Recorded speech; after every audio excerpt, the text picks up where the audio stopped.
likum juróomi waxtu moo jot ci suñuy studio jotit ci bépp bànqaasu rajo Sud FM yi nekk ci biir diwaan yi bisimila leen ci xibaar yi. xibaar yi nag li ci nar a gën a fës bokk na ca wàllu Eid el Fitr wala korité bi mandargal jeexital weeru koor ñenn ci jullit yi si réew mi daal amal nañu ko tey ji ci gaawu gi ca Thiès Ndar Géej ak Ziguinchor yëpp nag julli ñu fa doon amal dañoo sàmmonteeg charte yi jëm ci wàllu xeex mbas mi maanaam daal sàppe yi sorante nañu bu baax commission bi saytu wàllu weer wi dinañu daje tey ji ci ngoon ca RTS ngoon ak jàmm lay doon ña ca des nag ci jullit yi ëllëg daal lañu fas yéene amal korité bi tey jii ci samedi gi ci gaawu gi keneen ñàkkaat bakkanam ndax mbas mi mu dëkkoon fële ca Ndaay Mexe moomu lee di ndem si yàlla si Babacar Sow dina ci ñëw ci biir xibaar yi loolu yóbbu lim bi fanweer ak ñeenti doomi aadama yoo xam ne ñoo ci ñàkk seen bakkan juróom benn fukki doomi aadama yu yees ak juróom ñaar ñoo amee doomu jàngoro bi li yees mbir mi nag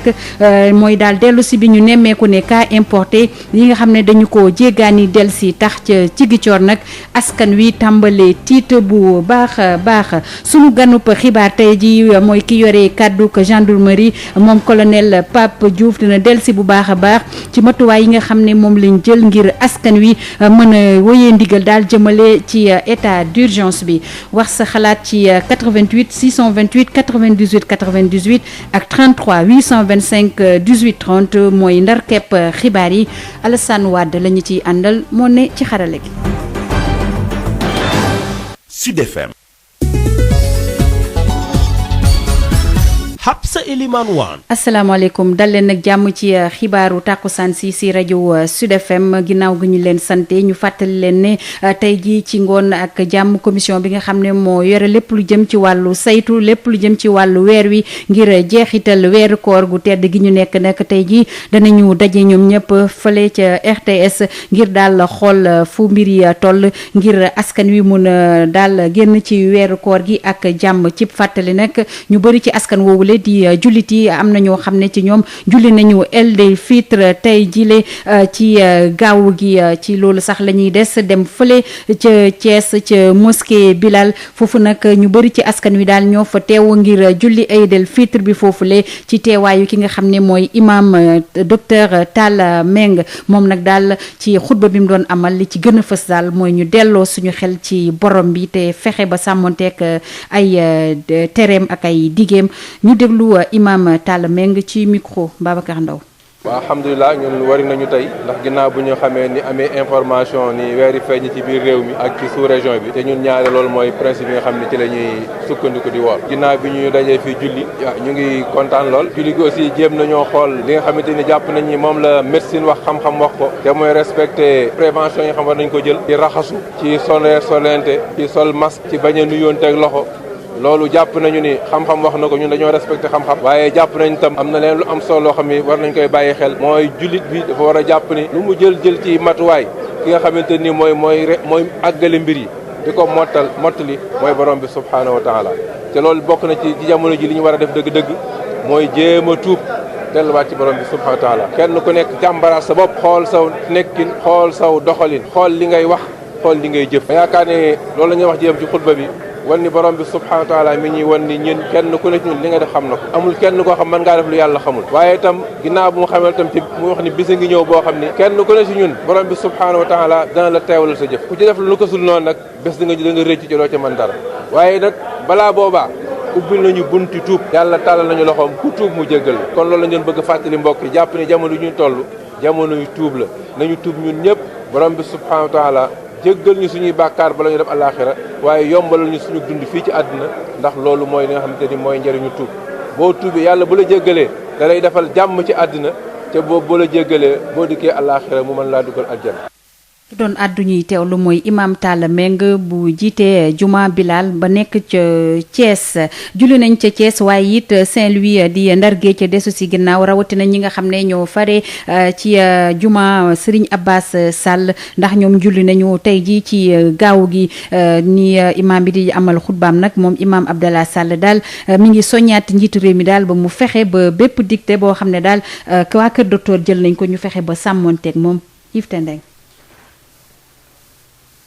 ne weer bi fay na ñi nga xam ne ni ñooy jullit yu mbootaayu Serigne Abbas Sall daanaka julli nañu tey jile Aïd el-Fitr ci jiitu ki nga xam ne ni mooy imam Abdallah Sall. ñun nag dafa am loo xam ne Serigne Abbas Sall moom la ñu yore woon mooy fu ngeen dégg ay nit ku maandu wala ay nit ñu maandu fu ngeen ko dégg waxuma rek Sénégal kese muy fu ngeen ko dégg Mauritanie sax na ngeen wari mbaa ngeen woor fu ngeen ko dégg Mali na ngeen woor maa ngi wari ñi ngeen bokkal julli juróom yëpp ngeen fu ngeen dégg ni wari nañu na ngeen wori ren nag yàlla def ñu am suñu mbokk yoo xam ne ñu woo ñu waxuñu ko ci base boobu la ñu jullee. muy ñaan gu nga xamee ni ren ji dañ ko daal di amal ci jamono ju nga xamee ni réew mi mu ngi jànkoonteel ak mbas mi di Covid-19. xam ngeen ni ñu ngi ci jamono corona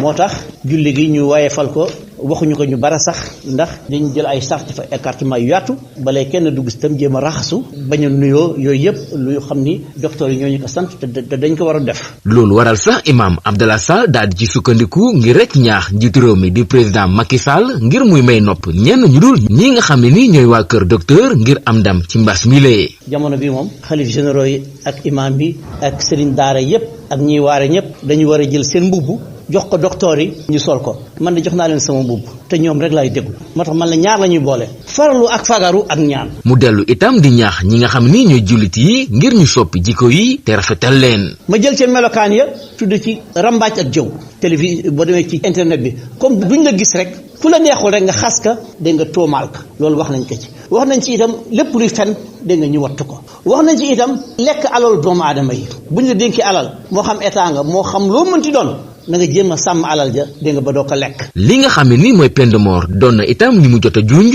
te muy ñaar rek njiit yi ngir ñu delloosi ko ci mim réew. rey nit dem ca kasu ba tëdd di lekk ak di naan dégg nga loolu ñun wax dëgg yàlla mosuñ ci kontaan kon dañuy ñaan peine de mort boobu ñu delloosiwaat ko ci. ki doon jokkoo ak yéen fii ci Saint-Louis Yves Tendeng Sud FM. jërëjëf Yves Tendeng ñu wax ba tey ci wàllu julli bi bawoo foofule ci ndar géej nga xam ne yéen a ñuy déglu ci 93.2 jàll ci Ziguinchor nga xam ne yéen a ñuy teewlu ci 95.6 foofu it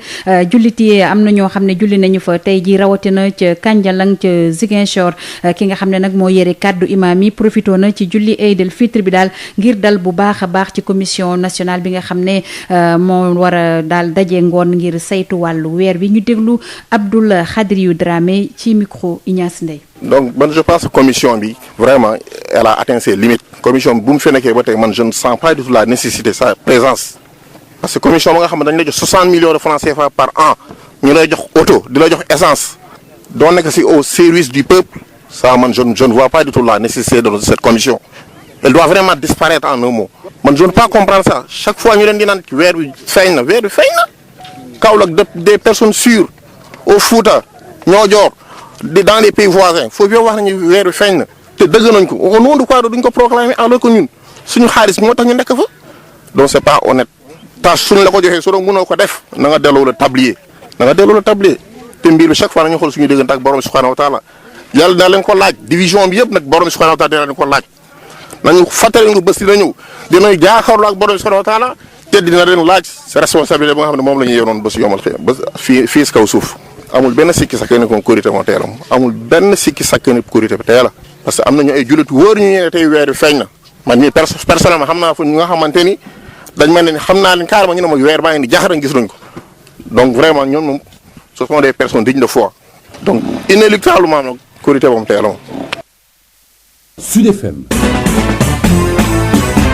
ñu jàll wax ci tolluwaayu mbas mi ci suñu réew tey jii ci samedi gi nag la limu ñi nga xam ne daal ñoo ci loru ñàkk seen bakkan dem ci fanweer ak ñeent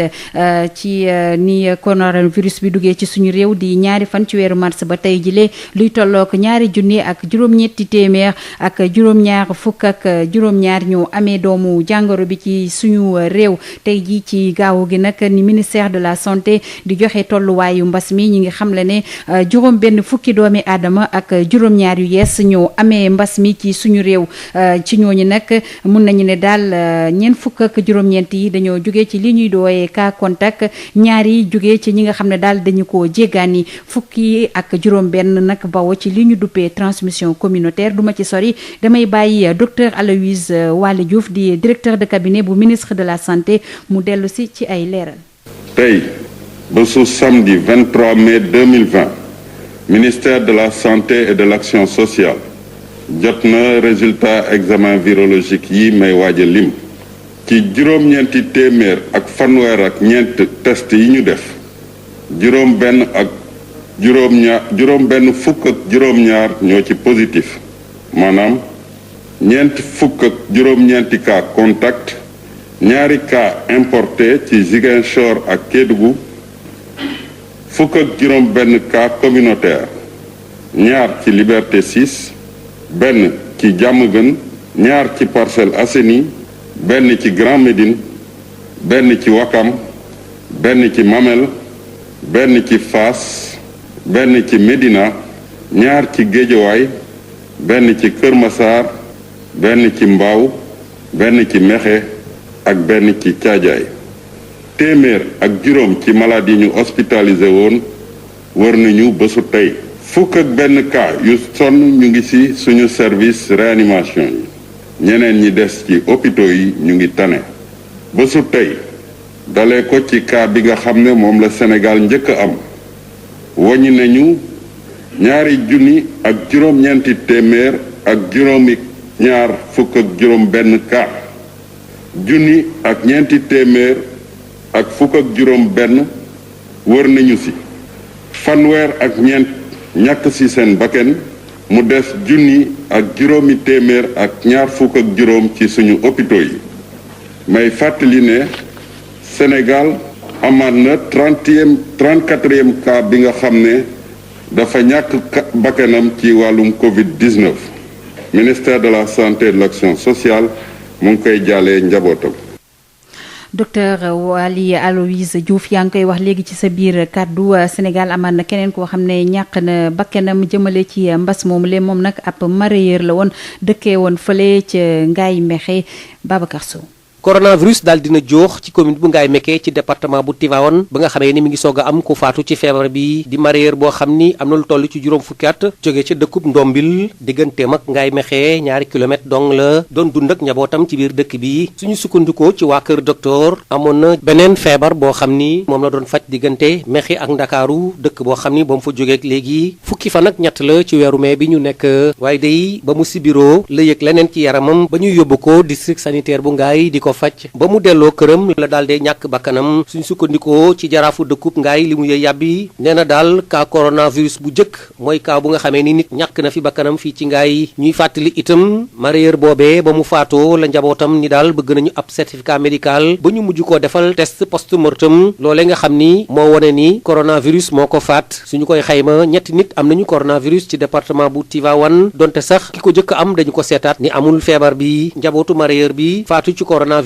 daal lañ leen ber ci kër gi ñuy yeewoo jaraafu dëkk bi Magatte Wade ni daal dina leen jël en charge fileeg ber boobee di jeex Tivaouane Babacar Sow dañ ca jokkoo ak yéen pour Sud FM. Babacar ñu jugee ca Tivaouane dem fële ca Ziguinchor ñoom it daal am nañu ñetteelu li nga xam ne daal moom la ñu mën a dutee keneen koo xam ne it moom la ñuy duppee cas importé maanaam cas goo xam ne dañu ko jéggaani muy ñetteel ba foofule ci diirub benn semaine loolu nag jaaxal loolu waa dëkk ba Ignace Ndeye. cas importé bi doomu réewum Sénégal di ancien gendarme bi doon dund ca Bissau moom mi nga xamante ni dispositif bi ñu taxawal ci wàllu frontière diggante Sénégal ak Guinée Bissau foofu lañ ko daal di tegee loxo daal di ko beex laata nag ñuy amal ay prélèvement waaye prélèvement yi bi ñu ko defee dafa dellu si daal di positif ba tax na ki nga xamante ni mooy cas importé bi ni mel jamono yi ñu ngi ko dalal ci centre de traitement hôpital régional u Ziguinchor fi nga xamante ni mu ngi sous traitement waaye nag cas importé yi mu ngi tàmbale di indi njàkkare fii ci diwaanu Ziguinchor ndaxte su weesoo cas importé samedi bi am na yeneen ñaari cas importé di ñaari Mauritanien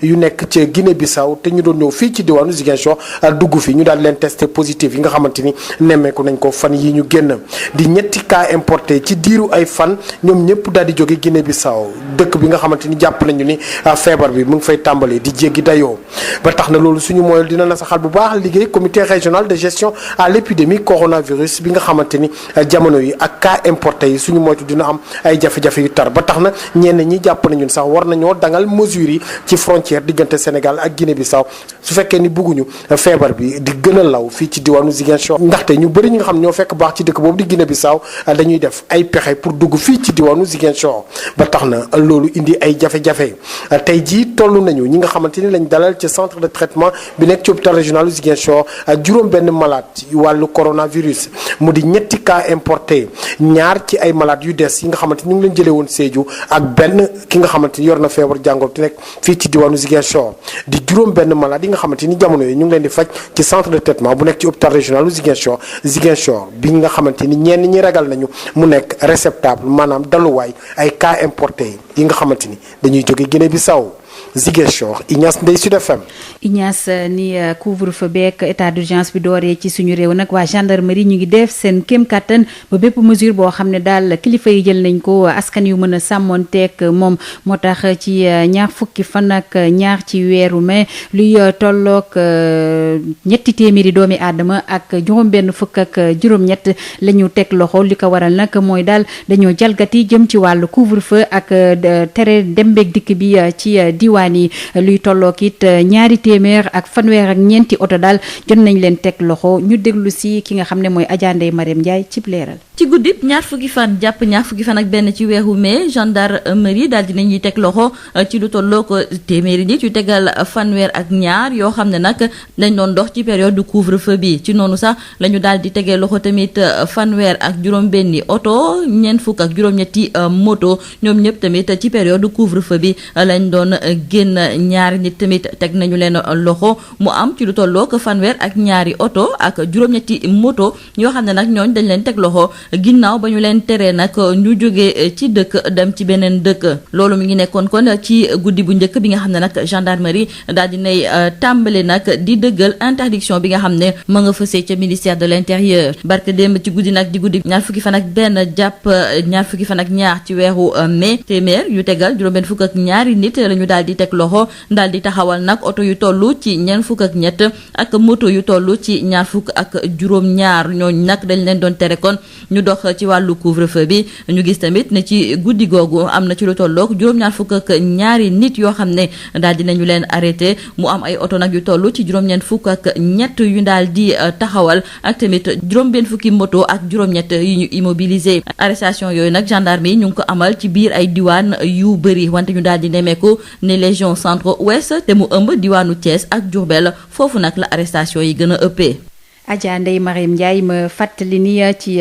catu xibaar yi kii di colonel Pape Diouf yore kàddu gendarmerie mooy doon gënup xibaar yi ñu wax ba tey ci wàllu mbas mi ak jeexital li nga xam ne amal na ko ñu bëri ci askan wi rawatina kuréel bi nga xam ne moo ëmb école privée yi nga xam ne nag ci jàngale mu kawe bi la ñuy yëngu ñoom ci dobesal nee na koppar bi nga xam ne moom la leen nguur bi desaloon daal ba léegi gisaguñu ko ñu koy sàqu nag ñu jox leen ko ñu déglu si ki yore seen kàddu Daoud Diop lay wuyoo ñu déglu ko ci jokkoom ak soxna Mame Diarra da Silva. juróom-ñaari milliards ak lu topp donc loolu mooy li ñu dugal ci budget 2020 bi mais seetaan nañu ministre enseignement supérieur vendredi 15 mai ci RTS mu ne état bi jël na décision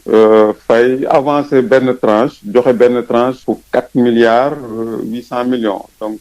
ñeenti milliards ak juróom-ñetti millions juróom-ñetti téeméer donc millions que nee na engagement bi commencé nañ ko procédure bi donc ñoom ñu ngi ci ñun li ñu mën a wax mooy effectivement noté nañ que procédure bi commencé na loolu mën nañ ko certifier mais pour le moment donc amul kenn ku ñu fayagum c'est-à-dire procédure bi jeexagul ñu ngi xaar procédure bi jeex fay bi commencé foofu daal lañu toll. par rapport ak subvention yi ngeen doon laaj aussi ba léegi dara. waaw subvention amagul en tout cas pour enseignement supérieur donc privé laajoon nañ ay subvention pour écoles yi nga xam ne ñoo bokk ci enseignement supérieur privé mais ba fii amul benn subvention boo xam ne jox nañ ko école privée yi ñu ngi xaar subvention yooyu. doon addu mooy Daoud Diop yore kaddu kuréel bi nga xam ne moo ëmb école yi nga xam ne ci wàllu privé bi la jëm ci wàllu njàngale mu kawe mi ñu wax ba tey ci loolulee ak beneen kuréel boo xam ne nag moo ëmb ñi nga xam ne ñooy jàngale ci l'école catholique yi nekk ci Sénégal ñoom nee nañu daal fas yéene wuñu benn yoon deltu ci école yi ci ñaari fan ci weeru juin bi nga xam ne moom la nguur gi daal jël dogal ne ci la xale yi nga xam ne ñooy def classe d'examen di dellu ñoom nag nee nañu toog nañ lu tolloo ko ñetti weer te jotuñu seeni payoor nguur gi sax am na koppar goo xam ne daal digoon na leen ko ngir jàppale leen ci jafe-jafe yooyu le wante daal gisaguñu ci dërëm ñu déglu kii secrétaire général boobu les syndicats Yvette Keita Diop ba tey ci jokkoom ak soxna Mame Diarra Da Silva. bu may wax damay wax ci turu privé laïque UDPL ak SUDES enseignement privé parce que sonn nañu lañ ñu digoon gis nañ ne transporteurs yi jot nañ seen wàll tourisme jot nañ seen wàll pourtant ñun dañu doon secteur boo xam ne dafa névralgique aussi léegi lii daf ñoo nuru leneen dafa mel ni dañ ñoo bëgg a suuxal dañ ñoo bëgg a effacer dañ ñoo bëgg daal génne ci paysage u éducation nationale ci paysage Sénégal éducation nationale loolu la ñu nuru fi mu ne loolu nag bu naree am du ñun rek ñoo ci yëngu ndax yaakaar naa ñun am na njëriñ bu ñuy njëriñ Sénégal ci biir éducation nationale am na résultat yi ñuy def yoo xam ne am na njëriñ ci taux de réussite bi éducation nationale di am nañ ci njëriñ bu baax a baax a baax lii nag comme loolu la nuru te ñun wax nañu yuuxu nañu def nañu façon bu ne kenn wuyuwuñu yónnee nañu ay fiches yu jógee ministère du travail yónnee nañu ay fiches yu jógee éducation nationale fiches yëpp remplir nañ leen delloo leen te ba léegi kenn faalewuñu kenn adduwuñu kenn antuwul ci suñuy mbëbët wax nañoo wax ba sonn léegi nag comme amatuñ ci pexe léegi ñun ñu ngi daal di fas yéene nag bu semaine bii bu jotee bu ñu demee ba ñaari fan lundi mardi gisuñu dara mercredi ñun tamit dinañ yónnee bataaxal ci suñuy collègue à la base dinañu yónnee ñëpp ay bataaxal wax leen ne ñu toog banque seen loxo ba ñu gis ay payoor ba ñu gis fayukaay waaw comme fayuñu kenn ku nekk toog ndax kenn mën la wacc sa njaboot ginnaaw waccoo fa dara lu ñu lekk yow sa bopp amuloo dara loo def sa poos pour wuy ji wax dëgg neex yàlla liggéey neex na am nañu xol bi am nañu mbëbët mi bëgg nañoo liggéey bëgg nañoo jàngale ndax ku xam privé xam ne liggéey la ñu xam daan seen doole joxe résultat waaye nag comme demee na nii ku la bëgg a suuxal nag yow it nga am sa fu lay bopp toog ndax balaa ngaa dee wéq Yvette Keita Diop la woon moom mooy secrétaire général syndicat bi ëmb jàngalekat yi nekk ci l'école privée yi nekk si mim réew ñu wax ba tey ci jeexital bu bon bi nga xam ne moom la mbas mi am ci yenn l'activité yi rawatina lépp lu jëm ci wàllu mbayum dër bi gouvernement bi nag jël na ay mesures yu bëree bëri ngir jàppale ñi nga xam ne ñoo cay yëngu DER moom jot naa jël benn daal koppar boo xam ne daka jagleel ñi nga xam ne ñoo cay yëngu ministère bu développement communautaire ñoom it ci dimbale bi nga xam ne moom la ñuy dimbale yenn ci askan yi nga xam ne dañoo loof lool danañ daal jënd nañu lenn ci légumes yi nga xam ne moom la ñuy defar ci ñaay bi loolu yëpp ngir jàppale ñi cay yëngu ki xam ne loolu le mooy directeur horticulture docteur Macoumba Diouf ak Adjaratou Issa Niang. DER délégation à l'entrepreneuriat rapide pour les femmes et les jeunes mooy kuréel googu nga xam ne moom la taxawal pour muy financer di jàppale ndaw ñi ak jigéen ñi mu ne ko da ngay fexe am ligne de crédit comme loolu lu yokk la ci liggéeyu commerçant yi. financé commerçant yi ñu dem jëli loolu ñëw denc ko ndax ñoom ñu denc ko moo leen gën a yomb te baykat bi denc ko bu ko defee ñu koy jaay ndànk-ndànk ba ba muy jeex mais nga lebal leen xaalis ndax bu doon ñoom rek xëy na dinañ mën a jëlal seen bopp mais du toll ni li ñu bëgg duñ mën a jël la fa nekk di lamb yëpp ak di yàqu DER jël benn milliard ànd ko ak LBA jël fukki commerçant ak ñeent yi ci njëkkoon a soobu wala fukki commerçant ak juróom yi ci yi ëpp ci li ñuy liggéey ci wàllu fruits ak légumes ñu lebal leen ko barkaati démb jox lañ leen juróom-ñaari téeméeri million daanaka milliard bi ñetti téeméeri million rek moo ci des te loolu fekk ñu ngi koy laaj ñu leen koy jox ni ndax li ñuy wax fonds revolving la mooy fekk soble bi jeexul ci àll bi pomme de terre bi jeexu fa légumes yi doon yàqu jeexu fa ñoom dañ leen di koy bëgg di jox ñuy dem di jënd di indi di jaay kon xam nga mën na dem ba ci ba jéggi ñett wala juróom-ñaari milliards man kenn amul daal limite fekk loolu jeexul loolu nag lu ñu rafetlu la ndax bu dul loolu coono dina gën a bari te jóge ci àll bi man ak délégué général directeur général ARM commerçant yi délégation commerçant yi ak ñi jiite kuréelu béykat yooyu kon dem nañ foofu am na ñoo xam ne sax waxaal nañ jënd ci saa si footu jënd nañ fa 200 tonnes ci taxawaay dafa jënd fay kon loolu saafara la bu ñu rafetlu beneen sax mais président indi na ko ci mooy délégué général bu entrepreneuriat rapide nee na ma wax na ak ministre Mansour Faye bu développement communautaire ba nee na ko pare na pour am lenn lu mu jël ci loolu boole ko ci ndimbal ñu jox commune yi ndax am na ci département yoo xam ne xëy na loolu bu doyul pour réew mépp it am na département yoo xam ne dund ba dafa xawoon a lompoñ loolu li ñuy wax malnutrition département yi ci mel ni Matam ci mel ni Sédhiou Kédougou ak yooyu miin nañ fa loolu mais yooyu buñ ko fa yóbboo comme affaire feebar la ñuy wax te légume ak fruit ku ne xam ne dafa bëri ay vitamines ay ferñeent yi nga xam ne dafay dànkaafu wér-gu-yaram day améliorer li ñuy wax statut nutritionnel wu nit ki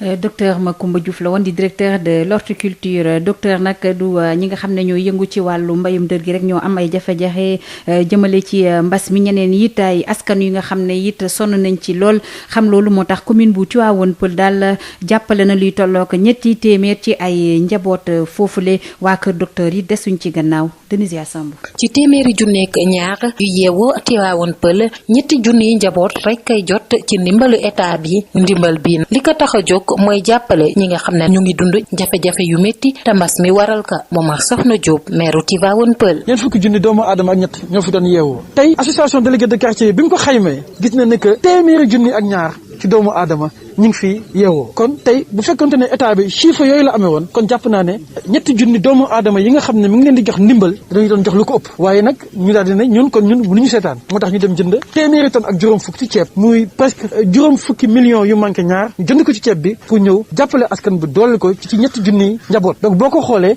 commune bi dana jàppale 3 junni njaboot état bi jàppale 3 junni njaboot muy juróom benn junni njaboot yoo xam ne dimbal bi dana fa dugg. daara yi yokk nañu tamit seen ndimbal personnel de santé bi ñu jàppale leen ci lu toll ci 2 millions commune bi lëkkaloo ci service d'hygiène désinfecté na bërëbu jullikaay yi ak marché yi ngir gën a moytu feebar bi law ci commune bi nga xam ne feebar bi bëreegu fi maire bi dina séddale yi tamit ay masque askan wi. commandé nañu masque yu bari lu tollook juróom-ñaar fukki junni masque yoo xamante ne si li commune bi ànd na ci ndaw yi nga xamante ne si ñoom ñoo nekk ci commune bi liggéey ko. jëf joo xam ne nag Alaaji Bouli Sow chef de village u Tivaouane Peulh ñàgg rafetlu na ko. bu ñu waxee en couvre-feu de bul kenn génn bul kenn dem maire dem am yëreen wàcc nit yi dem jëndal toll noonu téeméeri tonne ak juróom fukk indil ko nit yi pour ñu bañ a dem pour ñu tere leen seen am jàngara bi parce que jàngara bi maara day taali jàngara bi day wallaate kon nag dañu ne bul kenn dem bul kenn génn soo toogee nag nga am jaboor ama foo jëm ñu indil la ceeb ñu indil la diwlin loolu looy doyati sant yàlla. fii ci Tivaouane Peulh ndimbalu nguur gi nag yegg seegul Momar Soxna Diop maire bi di yaakaar ne nag commune am du yàgg dara dina ci jot Tivaouane Peulh Denisia Samb pour Sud FM. Sud FM ganu bés bi. tey jii ci gaaw gi ki ñuy dalal mooy colonel Pape Diouf moo yore kàdduk gendarmerie moom nag mooy dellu si ci matukaay yi nga xam ne moom la gendarmerie jël loolu yëpp ngir état d'urgence bi nga xam ne moom la fi nguur gi teg ngir xeex mbas mi nit ñi sàmmoonteeg moom ñu déglu ko ci waxtaanam ak Adja Ndeye Mariam Dia. ñu ngi ak colonel Pape Diouf yow yaa yore kàddu gendarmerie ñu gis nag ne li ko dalee alxames ci guddi ba léegi am na ab liggéey boo xam ne yaa ngeen koy def ci wàllu couvre-feu beeg ñi nga xam ne dañ leen tere ñu génn ñu bëggoon rek nga defaral ñu xayma ci ñaata nit lañ ci jot a teg loxo ak oto yoo xam ne dañ leen immobiliser. waaw jërëjëf madame donc ci ndigalu président de la république ak instruction yi ministre de l'intérieur joxe donc gendarmerie jeudi ba léegi dañoo yokk maanaam seen taxawaay ci dem beex dikk bi diggante Thiès ak Dakar ak diggante maanaam Thiès ak yeneen gox yi nekk ci biir réew mi loolu nag li ko waral mooy ne comme dañuy dëgmal feetu korité bi dañuy bañ nit ñi di jóge fii comme ni ñu ko daan defe ci lim bu takku di dem ci biir gox yi ci biir réew mi te loolu xam nga ne dafay yokk lawal feebar bi donc ba tax na gendarmerie donte mu ngi fi woon bi état d'urgence bi tàmbalee ba léegi wante dafay yokk taxawaayam ci ay lim ci ay jumtuwaay ba nga xam ne bu weesoo ñi nga xam ne dañ leen a jox sañ-sañ ñuy koy wax autorisation spéciale du ñu bàyyi kenn muy dem ne ndax korité moom moo tax mu jógee ko Dakar di dem ci biir réew mi ministre de l'intérieur nag dafa jëloon dogal daal di dakkal autorisation spéciale yi ñu jox ñi nga xam ne liggéey moom moo tax ñu jox leen ko bu weesoo ñii di liggéey diggante Thiès Mbour ak Dakar nga xam ne ñii dañuy liggéey ci wàllu mbay mi wala ñii ci wàllu ciment bi ak wàllu carrière yi ñooñu may nañ leen ba léegi ñuy dem ak dikk diggante département Thiès ak Mbour wala diggante ñaari département yooyu ak Dakar wante bu weesoo ñooñ ak ñi nga xam ne yi tamit dañuy jaay ñu mel ni que ay ginaar ak yu demee noonu te waa Dakar soxla ko ngir wéyal dund bi wala occasion feetu korité donc bu weesoo ñooñu daal su ndigal yi ñu jot mooy ñu dakkal dem beex dikk bi pour ñi nga xam ne liggéey moo taxoon ñu jox leen kayit yi fii ba maanaam talaata incha allah. ndax décision boobu tey ji indiwul gàllankoor. xam nga autorisation yi dañu ne joxe autorisation yu bees la ñu dakkal donc maanaam ku demander autorisation diggante àllarba bi ñu passé ba fii ak fête yi di commencé kenn jëlatul demande autorisation yaa ngi may dégg. waaw léegi nag autorisation yi nga xam ne dañu ko joxe woon ngir nit ñi mën a wéyal seen liggéey. waaw autorisation yooyu dañu leen suspendre diggante mercredi ak talaata bii di ñëw mooy période bi nga xam ne moom moo seq feetu korité wante ñooñu nag ñi nga xam ne dañuy demax dikk ci mbay mi wala ñi nga xam ne dañuy demax dikk di jaay ay ginaar ak ñooñu wala industrie yi nekk biir diggante Thiès Mbour ak Dakar ñooñu bokkuñu ci ndax li ñuy bañ rek mooy ñii di jógee ko fii profiter ci autorisation yi ñu leen jox pour bëgg dem fête ji korité dans les régions yi nekk ci biir réew mi. léegi ndax mën nañu xam ci wàllu arrestation yi ngeen jot a def ci yan diwaan la gën a fësee. waaw arrestation yi comme ni mu ànd woon sax bu njëkk ci diggante Thiès ak Dakar la ëppee. waaw ci diggante Thiès ak Dakar donc boo xoolee point de contrôle yi nga xam ne moom la ñu am ci wetu Bambilor waaw wala yi nga xam ne moom la ñu am wetu Yène nga xam ne ñii di jalgat yi dañuy jéem a topp piste yi jaare foofu ngir ñëw biir Dakar waaw donc ba tax na boo ko seetee le jeudi par exemple ci biir diggante Thiès ak Dakar arrêté nañ fa 18 personnes rien qu'à la date du jeudi 11 véhicules fukki véhicules ak benn fukki oto ak benn ak 5 motos immobilisé nañ leen donc loolu ci wàllu interdiction de circulation bi. donc vendredi yi tamit am nañ yeneen résultat donc lim ñi ñu arrêté yokku na 63 la donc ci ay nit 19 ci ay véhicules 15 ci ay moto. waaw wante fi mu toll nii yaakaar naa ne nit ñi ñu ngi commencé comprendre ne dem bex dikk bi daal ci ñu amul autorisation du yomb. léegi nag lu weesu saytu bi ngeen di saytu ngir tere nit ñi jalgati lépp lu jublu ci wàllu couvre-feu bi ak tamit interdiction de circulation bi loolu taxul tamit seen yeneen liggéey yi ngeen doon def sa njëlbeen yooyu tamit yaa ngeen koy wéyal ndaxte fan yi yaa ngeen di def ay arrestation concernant ay saisie de drogue ak tamit yeneen. waaw loolu dëgg la dama koy dëggal ndaxte bi couvre-feu bi état d'urgence bi tàmbalee ba léegi am nañu taxawaay boo xam ne moo doon taxawaay gendarmerie waaye dañ ko yokk dañu ko yokk ci poste de contrôle yi wante ci wàllu police judiciaire maanaam mooy saytu ñi nga xam ne ñooy naka sudul noonu dañoo yokk suñu taxawaay bi ñu yokk nag moom moo tax ñu am ay saisies yoo xam ne maanaam ay jàpp drogue wala jàpp marchandise frauduleuse wala ay faux médicaments yoo xam ne lim bi dafa yokk fan yi ñu wees ci goxu Kidira ci frontières yi jàpp nañ fa lu mot 160 kilos de chanvre indien fii ci wetu Mbour jàpp nañ fa à peu près 380 kilos barki démb ci jeudi jàpp nañ ci wetu Kër Massar également donc lu toll noonu ci drogue loolu nag boo ko gisee mooy ne donte ñu ngi am taxawaay ci mbiru respecter couvre-feu bi état d'urgence suñu liggéey ci wàllu xeex drogue wala xeex ñi nga xam ne dañuy def naka sudul noonu ñu ngi koy wéyal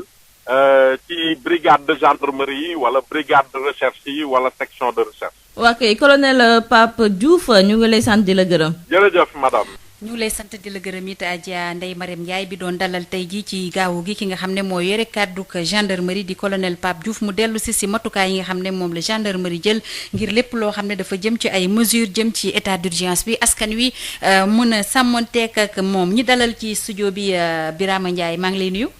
maa ngi lay fay Adja Xabsa Elimane. waa kay ginnaaw gi ma la dawanalee baalu la ak di sàqu si yow nga baal ma ak ma bàyyi la ak bërëb bi ak auditeurs yi. baal nañ la ak yow itam di baalu ak mboole seen ñuy déglu wax sa xalaat auditeurs yi ak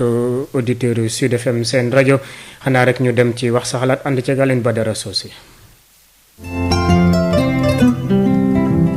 Alliance nationale des communautés pour la santé ñu gën ko xam ci ANCS mooy taxaw ci wetu ministère de la santé ngir lii di coronavirus bañ a law ci biir réew mi. Alliance nationale des communautés pour la santé ñu gën ko xam ci ANCS di ñaax mboole sem ñi nga xam ne ñoo nekk ci biir réew mi ñu sàlloog dogal yi nga xam ne waa kër docteur jox nañu leen ko ak ministère de la santé mu di ngeen di raxas seeni loxo ba mu set ak ndox ak saabu ak jëfandikoo gel hydroalcoolique bu ngeen di sëqat ngeen jël mouchoir te bu ngeen ci noppee ngeen sànni ko ci pollu mbalit wala ngeen lem seen conc loxo ngir sëqat ci biir bu leen joxe loxo te it dee leen moytu lii di dajaloo ay mbooloo bu ngeen yëgee lu ngeen miinul seen yaram lu mel ni coono ci noyyi sëqat ak yaram bu tàng ngeen woote ci 800 00 50 50 te du ngeen ci fay dara. ANCS, l'expertise communautaire au service de la santé. ANCS, l'expertise communautaire au service de la santé. Alliance nationale des communautés pour la santé ñu gën ko xam ci ANCS moo leen di may wax sa xalaat. wax sa xalaat ci 88 lay doon 628 98 98 biti réew 33 825 18 30 tey nag tënku leen ci ponk lu ñuy sàkku rek mooy na rafet ngeen bañ fi fay wala boog ngeen leble fi bor amaana dàqum ginaar waxaale sa soxla loolu yëpp dañ ko fiy tere ñu jël keneen bu fekkee egsi na ci ligne bi Alioune Badara Socé ci 88 lay doon 628 98 98. asalaamaaleykum. waaleykum salaam. El Hadj Ibrahima Ndiaye. Malick Cissé. pour man tey da ngaa dem fete ji sax tey man dawa si laa doon dégg sax ma ne sama waa ji moom tey moom fu mu dem tey. boobu maa ngi fi de. maanaam tey mbaa tey koor gi jàppul la. non jàpp ma de maa ngi fi de dama newoon ci yite rek. waaw d'accord maa ngi nuyu sama xarit El Hadj Abdoulaye nekk ba États-Unis. tey jii maa ngi wax Moussa Thiam ma ne ko journaliste yi man maa la liggéeyal.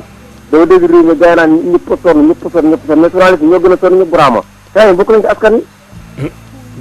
laaj naa dama laaj rek bu fekkee ci askan wi bokk nañ ci askan wi. ci lañ bokk de. waaw li ñu fexe ne gars yi ku jóg naan askan wi sonn na mais journaliste yi ñoom sonn ñu leen gouvernement bi dimbali yéen a gën a sonn ñëpp Burama yéen a gën a sonn ñëpp Burama Ndiaye bu ko journaliste yi maanaam ci saa ñu toll ni aide bi nga xam ne gouvernement ba nga jox na leen ci boole te Burama xam nga lu ma jaaxal si aide bi gouvernement bi joxe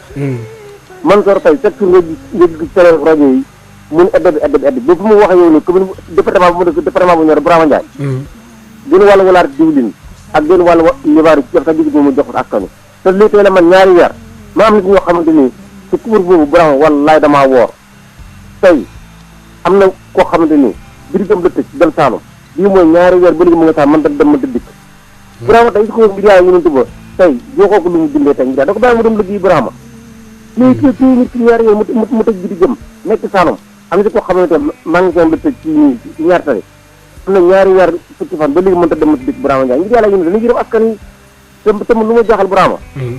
mais Saalum daanaka kaay yi bëriwul ko Dakar aussi kaay nga fees dem te Dakar ni ngaa ngi liggéey man nit wax ak yow nii damay xëy di gontu te fi la koy wettee te luuma yi nga xamante moom la gouvernement war moom la tëj nii ci àll bi ni mais àll ba kaay amul fa te luuma yi kaay nga ko tëj am ñoo xamante seen bëy seen xale yi ñaan di la ba léegi dama jikkuñu te teewaru amul fa Burama Malick ñu daal di jël keneen ci 88 lay doon 628 98 98 asalaamaaleykum. allo. salaamaaleykum Mbaye moo di ziar ci Dakar. waaleykum salaam kan. man de dama ne affaire weer yi ba ma tax a jóg. dama si mer. parce que réew mi Sénégal dañ jéemul dara si weer bi. et c'est une question très sérieuse boo xam ne man dañ koo def comme renseignement militaire. comme secret militaire boo waxee loo xam ne amul ñu fekk la fa ko waxee. dal la jël si dama bëggoon daal ñu def ay textes yoo xam ne képp ku déclaré weer wi feeñ nga fa nga nekk te saisir le préfet ou le commissaire de police mu ñëw teewee da nga gis. boo ko defulee on te poursuit en justice. parce que il n'est pas question ñu lëmbaaj rek di jaxase ñu religion bi ñoom Maram Kéré astronomie dañu doon weer yi ce sera invisible maanaam. pour. waaw léegi nag lii tey Makka julliwul beaucoup de pays julliwuñu ñu ko gis fu ñu koy gisee. il faut aussi que la presse là war na si jouer un rôle maanaam le correspondant local mën nañ ko woo mu ñëw teewee ko de tous les comme ni ngeen di gëstu information sur les élections bu amee correspondant local dañuy woo mu ñëw gis weer bi daal ni gis naa ko loolu c'est très important bu loolu weesoo moom affaire gaspillage xaalis sérieux bi ngay wax ay hauts conseillers ay décret pour ancien président conseil économique social jox ko salaire 4 millions dafa doy les jeunes diplômés chômeurs sont dans le pays lekk ñu naan ñu ngi dee chômage ñu yàq àll réew mi rek ba kañ loolu il faut mu takk maa ngi ñaan le ministre Ousmane Sonko bu faloo fii ñu tax yooyu ay hauts conseillers ay loolu lambe yooyu ñu créé ay association yoo xam ne lekk ay xaalis dong la teg fa ay PCA yoo xam ne dans ces communes reconverties ñuy xalamal président waxtuñu dëgg gisatuñu dëgg ay anciens journalistes yi doon wax dëgg waxtuñu dëgg loolu dafa doy merci. jërëjëf Mbaye Kane woote fii ci Ndakaaru ñu daal di jël keneen ci ligne bi asalaamaaleykum. asalaamaaleykum. waaleykum salaam Birama. Mamadou Fadou Wala maa ngi lay siyaare. delloo ziar sëñ bi. maa leen di siyaare ci koor gi bu baax di sant yàlla bu baax nag. bu ñu duggee ci jàmm bu war cee génn nii ci alhamdulilah rabbil alamin. yàlla na ko yàlla àggale. amiin amiin. di siyaare bu baax sama ñetti station di ñaan gudd fan ak xéewal. sama benn wëlëre bu baax di sama sëriñ sëñ Mbay Ñang ci kër Ñang maa ngi ko siyaare bu baax ci koor gi. loolu jàlle nag matuwaay yi nga xam ne jël nañ ko ci jàngoro ji moom vraiment ñu ngi koy rafetlu parce que buñ bàyyi nit ñi sorfa ji dem ak dikk mel na nambaroon ak jàngoro ji dina nar tasaaroo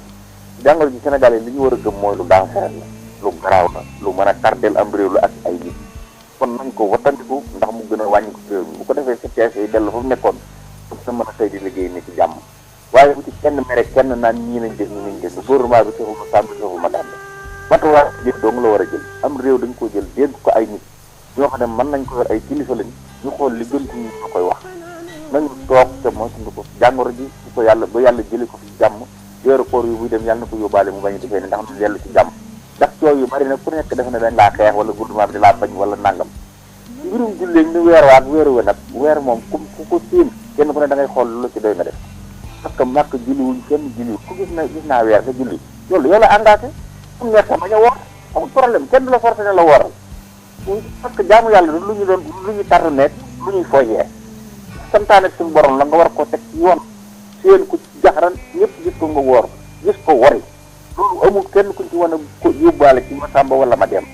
gis ki yaay jël sa matuwaay bopp bu la ñu ngeen bañ a woor donc yéen la engagé parce que suñu borom buy fay kenn ku ne la nga ci def la lay fay kenn ku ne sa bopp nga koy defal dañ na ko ba damaa koy fay saa bopp kon Sénégal dafa bari ay polémique ci juróom weer ak mën a weer jërul woor jërul werante jërul toow kenn ku ne da ngay def lu dal sa xel ku ko séen wooral ku ko séen woor.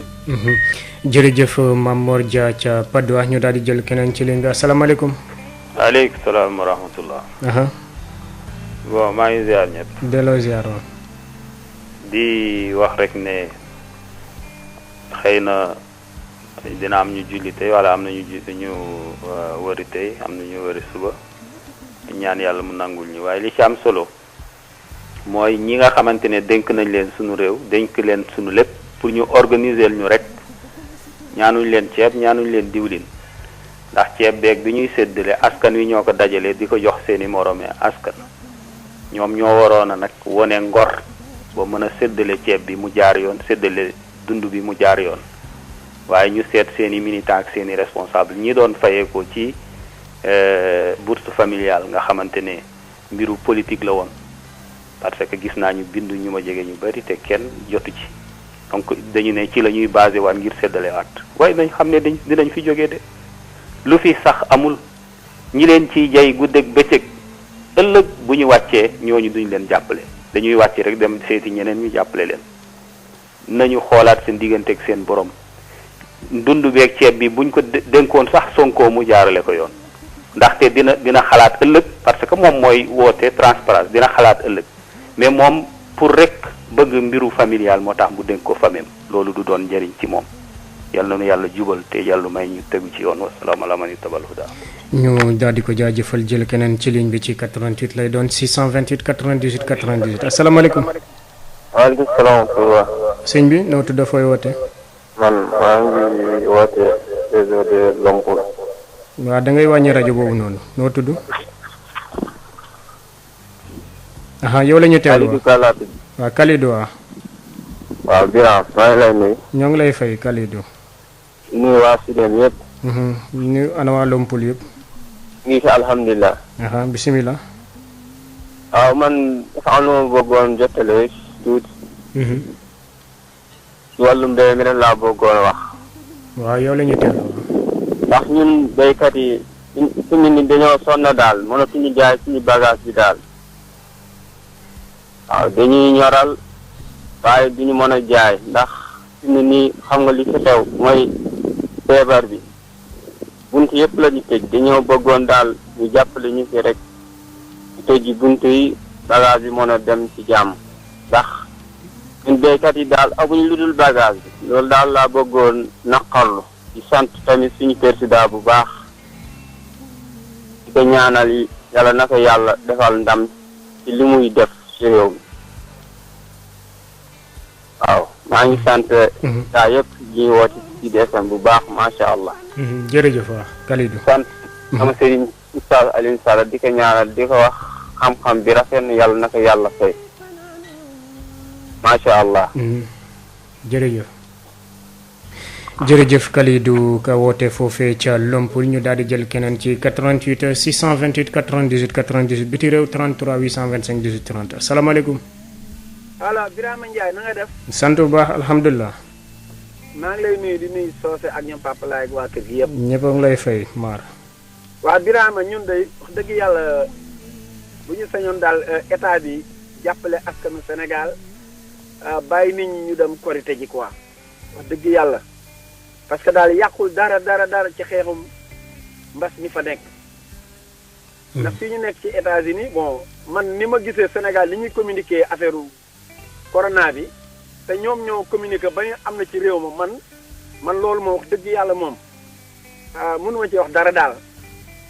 waaye daal du ma sañoon ñun fii ñu nekk moom nit ñi ñu ngi dem ñu ngi dikk nit ñaa ngi génn ñu ngi liggéey te Amérique moo ëppoon ay cas ñu ëpp ay moyens. te ñu ngi jàppale nit ñi ba tey di leen dimbali seen location yi di leen dimbali ci dund gi ñuy dund di leen financer xaalis amuñu benn problème Sénégal daal dig nañ leen ceeb joxuñu leen ko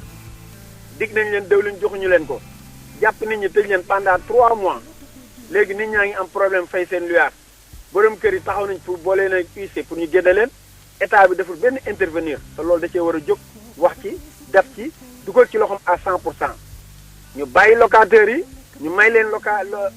2 mois yi jàll ba ñu commencé waat liggéey ñu continuer di fay seen i leer état bi foofu la war a gën a xeexe beneen bi mooy nit ñi nañ leen bàyyi ñu dem korite ji policier ak gendarme yi ñii ñuy def di jàpp nit ñi ak a dóor ak di tëj nit ñi ci café bi te ñoo xam dañoo war a dem pour julli ji waruñu leen a def loolu nañ leen bàyyi parce que réew il faut ñu am maslaa jàppalante dimbalante te yàlla tax état bi ñoom ñi fi nekk ñëpp bu korite gi jotee dañuy jël ay motard ministre dañuy gën dem julli ci seen i dëkk kenn du leen baare mais lan moo tax yow kenn du la baare ba pare nga bëgg a baare civil bi loolu dafa xaw a doy waar daal nañu jàppalante te yàlla tax nañu dimbalante bàyyi nit ñi dem julli ji bu ñu jullee ñaan yàlla dina indi xewal démb rek trop mi ngi wax nee na église yeeg jumaa yi nañu ñaan te bu ñu ñaanee yàlla dina nangu feebar bi jóge fi Trump wax na ko démb kan nag Sénégal loolu war nañ ko mën a accepter di leen sant di leen gërëm. jërëjëf maar woote foofee ca États-Unis ñu daal di jël keneen ci 88 lay doon 628 98 98 asalaamaaleykum. waaleykum salaam wa rahmatullah. sëñ bi. Birama ñu ngi lay nuyu. ñoo ngi lay fay. di la siyaare. noo tudd ak fooy woote. waaw maa ngi tudd Bawol Bawol. Bawol waaw. waaw Birama. waaw maa ngi lay nuyu di nuyu ñëpp di baalu ñëpp àq di baal ñëpp àq. di ñaan yàlla boole jégal. Birama di indi benn leeral rek ci benn secteur muy secteur transport. parce que dama gis ñu taxaw temm pour faste seen sikkim pour boole leen ay transporteur ak ay ñi leen di liggéeyal ak ay groupement te liñ ko def intérêt benn nit rek la ñuy défendre groupement yi nga xamante ne tey ñoo nekk tey ci gaaru ceer yi nga xay bañ ko formé ak léegi yàgg na lool ñu nekk fa digul te am ci ñu ay mag yoo xam ne bokk nañ ca tey dawalatuñu am ci ñoo xam ne tey bokk nañ ci génn nañ bitim réew ñooñu tey suñu demee ba am problème ñu naan leen seen kees yooyu lañ war a tas séddale leen ko tey duñ ko doon séddale kenn ku ne mënu cee am 500 francs te kon ñi koy wax yàq rek lañ ci jublu beneen bi ci des ku xam secteur transport ni mu demee nga xamee ne tey yow fi ngay nekk Birama yaay toog ba ci yàgg nga lijjanti ba am sa benn sagaru 2 millions wala nga sagar su 3 millions def pere wëlbati ko waat gis sa benn jarbaar wala nangam boo xamante ne dafa yor permis transport nga jëndal ko oto kooku suñ bàyyee ba tey ñu naan la yaa ko war a embauché soo ko embauché du toroxee du amee problème yama xam nga ne kooku ma ngi lay booleeg moom kon na ngeen di xalaat tey ñooñee nga xamante ne ñoo jëleen seen 2 millions seen 3 millions jëndal leen oto ngeen doon ci ngéntee ko céetal tey ay nit ñi di wax leen rek lañ ci jublu muy jaxase leen ak ñooñu kon xam leen ne métti na lool mais dafay jeex kon seen groupement yi bu leen kenn boole ak ñoom seen patron yi bu leen kenn boole ak ñoom Birama nag man damaa yaakaar ne ku sañ te bañ sañ nag man daal mënumaa nga dugg ci rajo ne dëkk ba ma dëkk juddoo fa màgge fa benn kotal duggagu fa benn saabu dugg fa benn kilo ceeb duggagu fa litre diwlin jógagu fa ci biir fi ngay wax la mi ngi fi laata jóge nga ne ñu ngi sant président de la République parce que li mu war a def lépp def na ko c'est-à-dire man loolu dafa mën a ub sama bopp bi te maa ngi koy dégg ci diwaanu Diourbel feneen fi may daaneel ne jërëjëf bool boobee woote ñu daal di jël keneen ci ligne bi biti réew 33 825 18 30 ci biir réew mi 88 628 98 98 salaamaaleykum.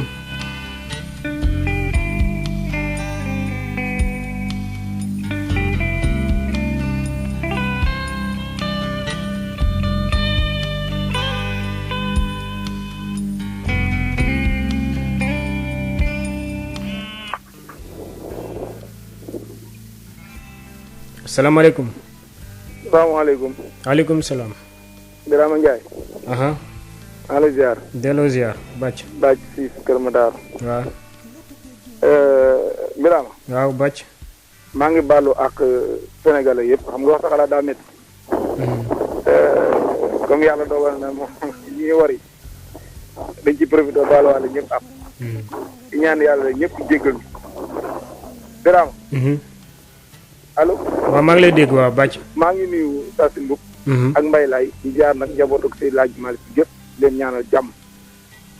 xam ma ne damaa bokk ci ñu wari tey yaakaar naa nag bu ñuy wax démocratie ak liberté mooy ku nekk ñu bàyyi la nga def lu la doy parce que damay dégg gars yi bu politique jotee bu Sonko waxee ba ku tuddee ñu ne non am na droit wax c'est la démocratie waaw bu Sonko amee droit wax li mu bëgg a wax mais xanaa jullit bi nag am na droit moom bu déggee lu ko doy mu war wala mu wari gis nga liberté de culte dafa am jiru sax kenn fi naan ay xaw ma ne état bi jël ay responsabilité dara ñoo ñuy wax kenn faalewu leen ku nekk dañ lay bàyyi sa choix Mame Mor Dia daal tënk na wax ji ñu wari tey am nañ ci sañ-sañ ma ne damaa respecté ñu wareegul moo tax ma bëgg kon képp ku waree nañ la respecté te ñaan yàlla mbas bi jóge fi ci jàmm comme ci weeru koor lañ jóge ñun ñëpp ñu balante ak te damay ñaan Birama borom kër gu ne bu ñu waree na nga baalu ak sa soxna xam nga lu tax koor daa métti te dañuy yendu ci wàññi di nekk ci café gi nekk ci ceeb bi te yow góor ci moom bu la neexee doo génn sa néeg moo tax ñu bëgg profité di leen baalu ak leneen li ci des nag muy wàllu secteur transport bi ñuy wax dégg naa dem nag benn transporteur muy wax ni nañ leen war a jàppale man gëwamul loolu xam nga lu ma gëm chauffeur yi la ñu war a jàppale ak transport interurbain mais ku nekk urbain sa oto yi daw ngay yuuxu man daal loolu man d'accord ma ci man daal chauffeur yi laa ni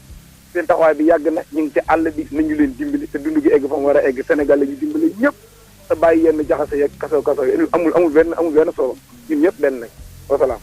jërëjëf Bàcc Ciss Kër Madaro ñu daal di jël keneen ci 88 lay doon 628 98 98. asalaamaaleykum asalaamaaleykum. waaleykum salaam. Alaaji Birama Ndiaye. Alaaji Sassine Mboup. Alaaji Birama Ndiaye maa ngi kontaan ci yow baax ak baax Ndiaye jaata. fii la ëppee góor gi. di la nuyu di leen jaar di jaar technicien di jaar Bàcc ak Mbaye Laye. waxal ñu sa ginnaaw ne yaa mujj. waaw kon nag ñu sama ginnaaw na ngeen mun bëgg di te 9h bu 9h tegee ay simili rek ngeen dugg. ayca bisimilah. di nuyu Alaaji Omar Sile Thiam ca Fatou mu ak Alaaji Gora Ndiaye. Adja Sow di siyaar waa Sénégal yëpp. Birama. daal su ma waxee sama doomu réew moo tax a wax. ndax dama waxoon démb lay waxaat tey rek. man dama gis ma naqari lool ci sama réew. ay ñoo xam dañoo am seen métier. ndax chauffeur yi dañoo am seen métier de. métier mooy dawal. nga ñëw ñu di la dawal nga. di la dawalal yàlla may la gan nga ami oto. ñu di la dawalal. di la versé. ak mu ne nga jëndi oto. teg bu see oto màggatee nga jël lebal chauffeur. chauffeur doo ko embauché doo ko bindal contrat. bu ñu demee nag ba jamono changé. lu mel ni am. nga jaaree sa oto dañ fekk. di ko raxas chauffeur moom taxaw di taxawaalu. loolu laay wax chauffeur yi na ngeen ko bañ. di wax it nguur gi laa bëgg mu dimbali chauffeur yi. ndax am na ñoo xam ni moom bañuñu dara danaan chauffeur mais bañuñu dara ba bëgg na chauffeur yi bëgg dara bu ëllëgatee ñu xam seen bopp ku ñuy dawal ñu bind contrat comme ça bu jamono changé lu mel ni ñu di la fay ndax Sénégal mi ngi fay ay fonctionnaire am ñee ñu ngi fay seen i employé mais chauffeur daal sonn la chauffeur bi jëm boppam topp bi kenn kooku moo sonn wasalaam jërëjëf.